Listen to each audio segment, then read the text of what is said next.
are going to do an interview, Mr. Rodriguez and me, to Alben Miller, the owner of Miller Marine. He's an expert in those type of applications, and Mr. Rodriguez and me, we are going to ask a lot of questions related with the primers, the paint, the gel coat, or the wood, what type of wood can be laminated with those type of resins. Excellent question that we are going to do to Alben Alben Miller in the marina of Mr. Rodriguez. We are going to start with the first question is about the primers. Alben, what about the primers? So All you can do it as the danger in mixing paints, right. because paints are made different way, like a one part, some may be a one part, some may be a two part, and a three where you have the reducer.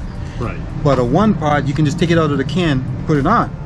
But if you put a two part paint with a one part, you're gonna have a reaction. Correct. Because there's a different blend.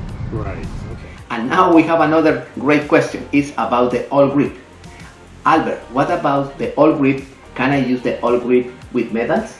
All grip, the paint, they always recommend that you use the same brand primer on and paint or whatever it is for whatever throughout the whole job process.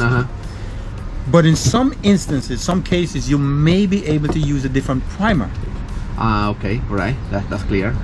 As well as maybe a paint based upon the way it's been manufactured. Correct. But is the Synchromate is good in any type of aluminum? Doesn't Any matter type of if it's aluminum. cast Once you're gonna aluminum? paint it. Once you're gonna paint it. All right. Yes. Okay. You always want to apply that. Okay. In other words, the secret for any type of paint is the primer. Yes, it is, because the primer is what the paint bonds Your to. foundation. Correct. It's the And the primer is what bonds to the whatever material that you're painting. correct. So in order for you to have proper bonding, you have to do the right procedures.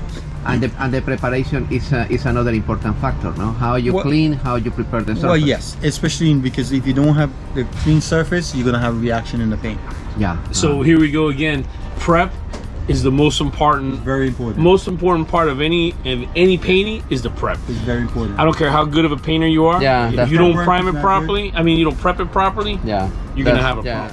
What happens if my boat is epoxy? Can I paint the epoxy structure fiberglass with epoxy resin? Can I paint with the Gelcoat in polyester? Gel coat. They do. They do? But it's They not do. common, no? No. The common is polyester. Yeah, polyester, It's polyester. and polyurethane. I would say probably 90% of everything is polyester. Polyester. And I have a question. Because it's more durable. It's what, yeah. I have a boat in a epoxy resin, and the cover could be with a polyester Gelcoat. Yeah. Yeah. Okay. It's common, no? It's fiberglass. The Yeah. material. Yes. It's fiberglass Yeah. epoxy. Yeah. Yeah. Okay. I have a PVC pipe. How can I fix the PVC pipe with the structure of the boat? With the polyester, epoxy? What is better? PVC pipe is more polyester. It's polyester. Yeah, it won't bond. I mean, fiberglass will bond to it, will stick to it, but it won't bond. Okay. Because eventually, once it's dried, you can actually pull that PVC out if you get it turned. Yeah, it just won't It's bond not with gonna PVC. bond. It will stick to it for a while, but it's not gonna bond. Okay. In that case, Because the different material it's more like plastic yeah. and to fiberglass, so it's not gonna What about the starboard? starboard, no, No. Under any condition. because it's plastic. No. Yeah, it is plastic. Okay.